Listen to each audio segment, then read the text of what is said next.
man la Thierno Fall di président association des parents d'élèves bu collège CM XMT bu Diourbel ginnaaw bi ñu sant yàlla vraiment julli ci Yonent bi ñu ngi rafetlu invitation bi di kontaan di nuyu mbooleem téléspectateur ak téléspectatrice yu Baol Times ak mbooleem waa Diourbel ak l'international ñu ngi nuyu ñëpp di ziar ñëpp.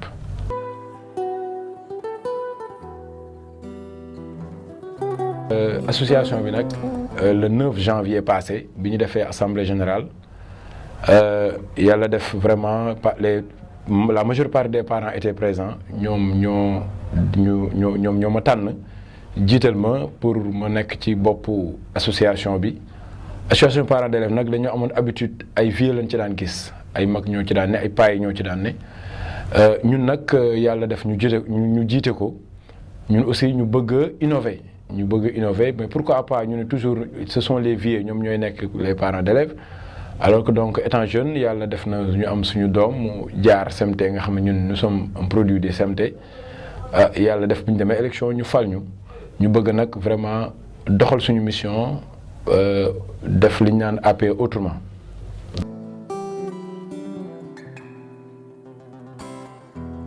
politique bi ñu bëgg a doxal d'abord li ñu bëgg a njëkkee.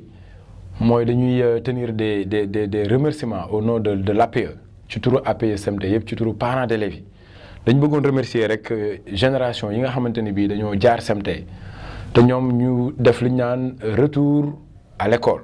ñoom école bi nga xamante ni bi tey lii ñu doon tey CMT daf cee participer ndax ku xam cursus scolaire xam le moyen rôle bu am importance bi mu ciy jouer muy 6e ba 3e ñooñu nag. ñu am rek ñun ci mën a citer ñu am ci 4 générations yoo xamante ni bii vraiment def nañ seen loxo ci doxalinu CMT ci njàng mi ak njàngale mi ak ci infrastructure yi ak ci nekkin parce que ku wax jàng ak jàngale di nga wax environnement parce que environnement bi dafa war a propice environnement bi dafa war a adéquat pour ñu mën a amal njàng mu am solo génération yi mu ci njëkk a tudd mooy la génération de 72 à 80 génération de 72 à 80 dirigée par ku ñu wax Cheikh Gallo Fall. ñoom réalisation yi nga xam def nañ ko CMT mën nañ ci citer lu mel ni réfection des toilettes ñoom ils ont construit donc des toilettes reboisé nañ école bi ak alentour bi ñu doté ñu li ñu naan bibliothèque moderne jox nañu équipement sportif yoo xamante ni bii vraiment maillot ball ak tout ce qu'il faut jox nañu aussi matériel de nettoiement boo xamante ni bii vraiment à chaque fois que ñu bëgg am des journées de l'environnement bëgg entretenir école bi soxlawuñu ñuy dem di abbi mais on a tout ce qu'il nous faut may nañu aussi ay ordinateurs muy la génération 72 ba 80. après première génération bi am na deuxième génération ñu koy wax la génération de 80 à 90 ñoom seen coordonnateur nekk Cheikh Mbacké Sow ñoom coordonnatrice muy Fatou Manel Fall ñoom aussi ils ont fait des réalisations lu mel ni désherbage ñoom chaque année kenn ku ne xam na ne école buy tijji day tomber ak hivernage day tomber hivernage bi di jeex. école yi dañuy am ñax et autres ñoom ñoo chargé wu di désherber école bi remblayer aussi école bi remblayage loolu muy am solo ndax CMT ku ne xam na nawet bi passé dafa inondé woon amoon inondation bu doy waar boo xam ne jàppoon nañu sax jàng du am CMT ndax bi ñu demee ba examen BFEM yi dañoo délocaliser woon centre bi nga xamante ni moo nekkoon CMT jëlee ko CMT yóbbu ko CES ndax rek situation bi nga xam moom moo fa amoon ndox mi nekkoon fa vraiment nekkin bu yéeme boo xam ni mënuñu woon am accès foofu ñoom cette génération là ñoom ñoo ñëw remblayer école bi ak alentour ba nga xamante ni bii vraiment boo demee CMT da ngay jàpp da nga kenn ku la ne woon fii ndox taawoon na fi da nga naan loolu amul donc loolu ñu leen ci remercier la troisième génération mooy la génération de 86 à 91 ñoom aussi mooy la génération bi nga xamante ni ñoom Mamadou Sarr ñoom ñoo ca nekk ñoom ils ont réfectionné les tables bancs parce que ku wax classe ku wax jàng di nga wax table banc muy bokk ci intrant yi nga xamante ne bi ñoo jiitu tableau salle de classe table ñoom ils ont réfectionné 71 tables bancs en métal donc ñoom jënduñu sax table en bois mais table en métal pour nga xamante ni ñooy gën a am longévité ñoom ñooñu ko doté maintenant par l'intermédiaire aussi d'un membre donc de cette génération là l'école sera dotée d'une infirmerie boobu nag vraiment ki ñu ko yombalal parce que ku wax infirmerie dina wax matériel qu'il faut ki ñu ko yombalal kenn la ci génération 86 91 bi mu nekk à l'étranger vraiment biñ bindee note correspondance envoyé ko ne ko vraiment dañ bëgg école bi mu am infirmerie ndax école la ba nga xamante ni bii am nañ 1100 élèves xam nga fu 1100 élèves di dajale di dajaloo jaadu na ñu am fa bërëbu fajukaay boo xamante ni bii bu ci kenn dara dalee ñu mën a def les premiers soins laata ñu leen di mën a yóbbu ci structure de santé yi. ku ne xam na aussi collège xale yu jigéen yi ñu ci bari mooy ñu ci bari seeni cycle menstruel dañ koy gis pour une première parce que 12 13 ans 14 ans ñoo fay ñëw jaadu na ñu am fa benn agent de santé boo xamante ne mën a sensibiliser wàllu xale yi di leen mën a jàppale wàllu service hygiénique bëgg nañ mu am fa vraiment bëgg nañ daal vraiment xale yi nekk dans les conditions idéales pour war a mën a def seen enseignement apprentissage. Génération boobu aussi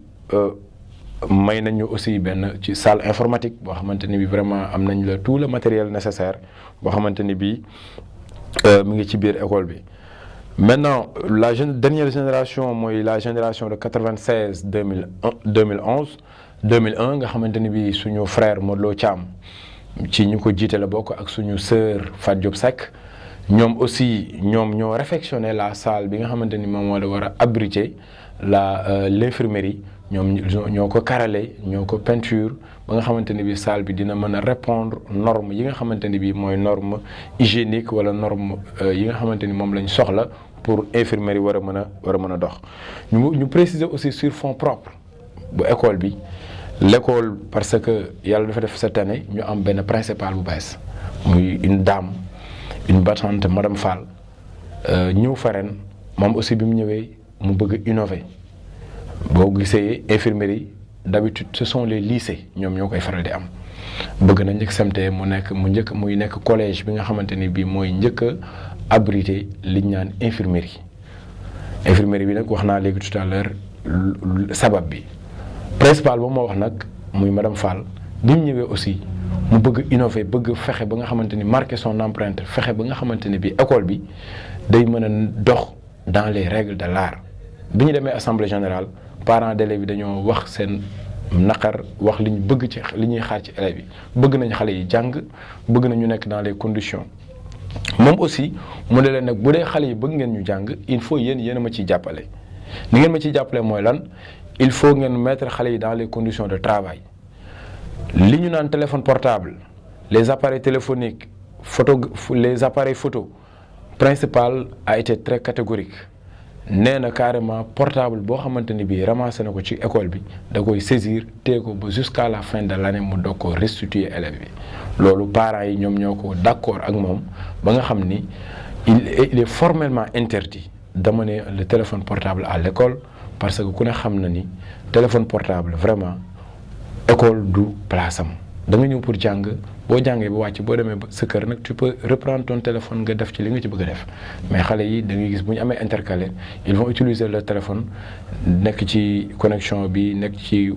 internet bi WhatsApp et autres loolu mën na leen déconcentrer te bibliothèque bi ñu ko installé dañoo bëgg xale yi bu ñu amee intercalaire ñu mën a dem ci bibliothèque bi pour mën a documenter wu en attendant seen intercalaire di jeex ñu mën a reprendre les cours. kon madame Fall mi nga xamante ni bi mooy la nouvelle principale ñu ngi koy remercier ci turu API bi yépp ci initiative bi nga xamante ni bi moom démarré na ko ñu ko ci ñaanal vraiment yàlla may ko ci ndam.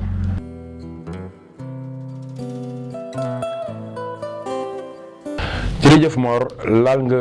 fi nga xamante ne bii mooy point bi nga xam ne moom lañ moo gën a sabab suñu entretien ndax tali boobu li ñuy naan c'est une bombe à retardement moo ci nekk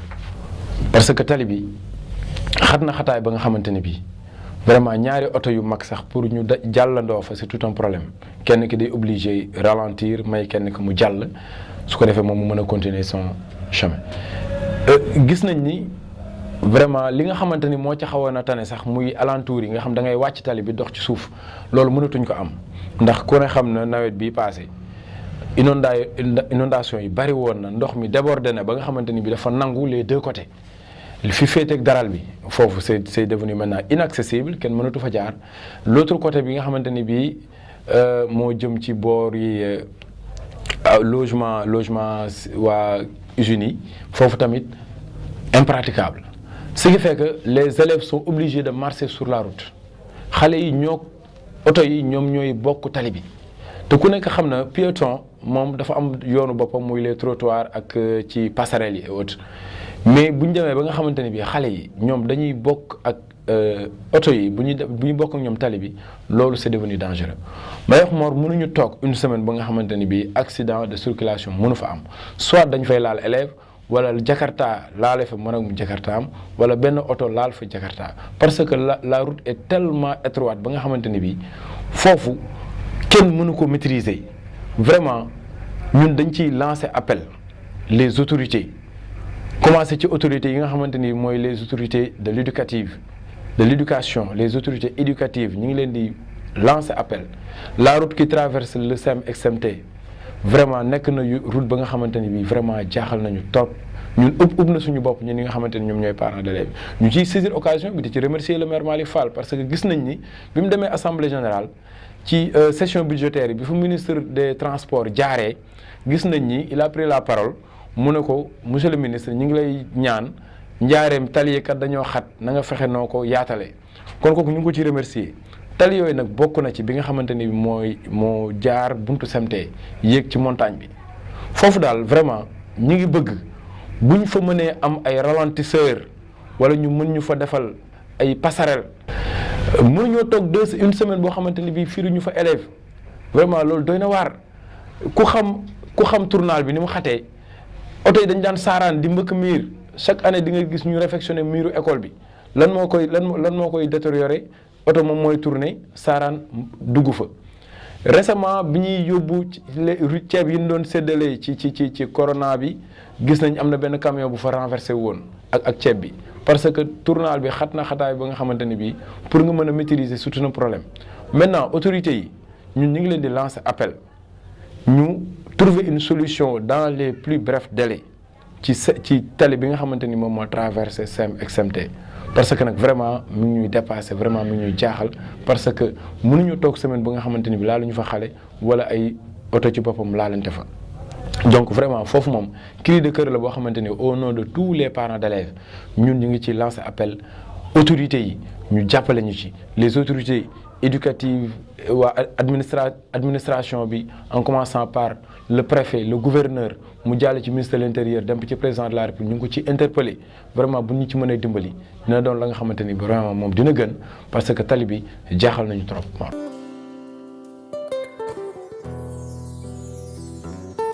jërëjëf Mor xanaa li may tëjee rek mooy di remercier waat infiniment ñi nga xamante ni bi ñooy parents d'élèves yi nga xamante ñoo nekk SEM XMT ñoom ñi nga xamante ni ñoom ñoo ma wóolu am ci man confiance ba dénk ma seen kàddu parce que nag parent bu amul élève du am élève bu amul jàng du am donc parents yi ñoom ñooy les premiers acteurs de l'éducation parce que parents yi ñoom ñooy indi seen xaalis joxe seen inscription école bi di mën di dox kon ñoom parents yi les parents sont importants maa ngi lancé appel di wax parents yi nañuy ñëw ci école yi di nemmeeku seen doom yi di xool li seen doom yi di def parce que di nga gis élève parent boo xamante ni bii mësta teg tànkam ci école doomam te vraiment jàngalekat day bëgg parents d'élèves di ñëw di nemmeeku doomam parce que day tax mu koy gën a bàyyi xel kon ñu ngi lancé appel parents yi léeg-léeg bu ñu toogee 1-2 mois ñu doxantu ndànk ñëw école xool seen doom ci yan condition la ne xool ba xam il est ponctuel il est assidu à l'école oui ou non donc vraiment je tiens vraiment Mor à vous remercier infiniment ci opportunité bii nga xamante ni moom nga ñu offrir pour ñu war a mën a jàllale suñu message lancer waat appel à l'endroit des autorités ci li nga xamante ni bii moom mooy suñu mébét bi nga xamante ni moo ëpp doole muy la route nationale qui traverse le SEM XMT qui est vraiment une route boo xamante ni bii dangereuse une route vraiment mortelle une route vraiment accidentogène boo xam parce que mënoo toog 1 à 2 semaines boo xamante ni bii déggoo fa accident vraiment ñu ngi gërëm ñëpp di sant ñëpp di rafetlu vraiment jotaay bi jërë ngeen jëf.